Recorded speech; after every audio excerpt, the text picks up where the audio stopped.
धनतेरस का राजा और धर्म का सत्य। बहुत समय पहले भारत भूमि में एक समृद्ध राज्य था, सूर्येंद्र नगर। वहां के राजा विक्रमादित्य न केवल वीरता के लिए बल्कि अपनी उदारता और धर्मनिष्ठा के लिए भी प्रसिद्ध थे। हर वर्ष धनतेरस के दिन वह अपने प्रजा को सोना, चांदी और उपहार बांटते थे। राजा हमेशा कहा करते, धन तभी सार्थक है जब उसमें स्वास्थ्य और सत्य का साथ हो। धन यदि अहंकार लाए तो वह वरदान नहीं, अभिशाप बन जाता है। धनतेरस का दिन उस वर्ष धनतेरस पहले से भी अधिक भव्य रूप में आया था। महल दीपों से जगमगा उठा था, मंदिरों में लक्ष्मी माता की आरती गूंज रही थी और लोग उल्लास में नाच गा रहे थे। परंतु इस उल्लास के बीच राजा के मन में एक प्रश्न उठा, यदि धन से सुख आता है तो मेरे राज्य में अब भी कुछ लोग दुखी क्यों हैं? क्या मैं सच्चे अर्थों में न्यायप्रिय हूं? रात को राजा ध्यान में बैठा, तभी एक दिव्य अर्षे उनके सामने प्रकट हुए। ऋषि मुस्कुराकर बोले, राजन, तुम हर वर्ष धन बांटते हो, पर क्या तुमने कभी मनुष्य के हृदय का धन देखा है? सबको धन तो मिलता है, पर धर्म केवल उसे प्राप्त होता है जो सत्यनिष्ठ हो। राजा फोल्डेड हाथ जोड़कर बोले, भगवान, मुझे बताइए, सच्चा धनतेरस कैसे मनाया जाए? ऋषि ने उत्तर दिया, कल तुम अपने राज्य में उन लोगों को खोजो जो बिना धन के भी प्रसन्न हैं। उनसे सीखो, वही तुम्हें धर्म का सच्चा मार्ग दिखाएंगे। धर्म का पाठ। अगली सुबह राजा ने अपने राजसी वस्त्र त्यागे और सामान्य व्यक्ति का रूप धारण कर लिया। वह सारा दिन नगर में घूमता रहा। पहले वह एक कुम्हार के पास पहुंचा जो मिट्टी के दीप बना रहा था।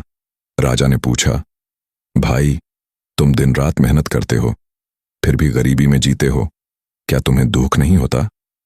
कुम्हार मुस्कुराकर बोला, महाराज, मेरे हाथों से बने दीप दूसरों के घरों में उजाला करते हैं।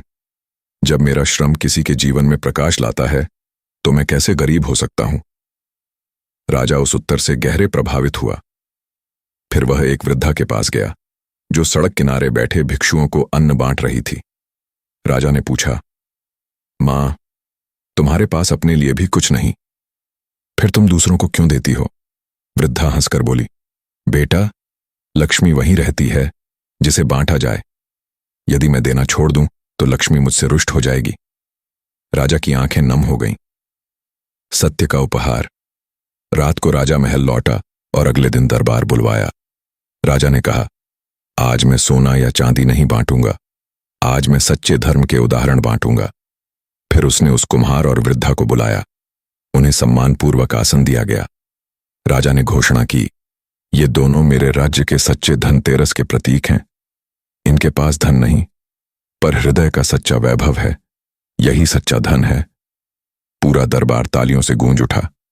राजा ने आगे कहा, आज से हर धनतेरस पर मेरे राज्य में केवल धन नहीं बल्कि धर्म का व्रत भी निभाया जाएगा। जो अपने कार्य में ईमानदारी, करुणा और सेवा रखेगा वही सच्चा लक्ष्मीपुत्र कहलाएगा। धन के साथ धर्म। उस दिन के बाद सूर्येंद्र नगर में एक नई परंपरा आरंभ हुई।